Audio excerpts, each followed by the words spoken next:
Well, I think the PIAA has started this to get in touch with high school athletes early to get them into officiating. You know, just as well as I do, the average age of sports officials gets older every year, and the number of sports officials gets less every year. So there are some student athletes, who graduate maybe not as a 19, 20-year old, but maybe as a 25-year-old.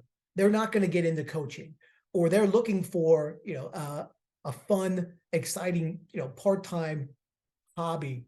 I wish we could somehow get in touch with those younger individuals. And I'm not saying you have to be a star in your sport to be a good official. I was a star in none of the sports I played in high school, and I think I'm doing okay.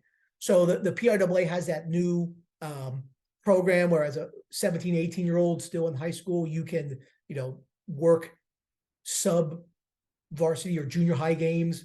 I think that's a good start. But I'd like to see older officials, try to actively recruit other officials because, 10, 12, you never know how many years you have left to officiate.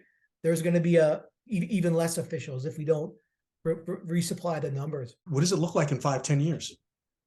That's the $64,000 question. You hope that 20 something, 30 something people who, instead of, I always tell people, you want to holler about the strike zone, you go right online. You can take the test in my living room this afternoon with an open rule book and become a PIAA official. I think, again, with the junior officials program and the ability to take the test any day, anytime online, I think the PIAA is being proactive, but it's tough to predict the future in anything.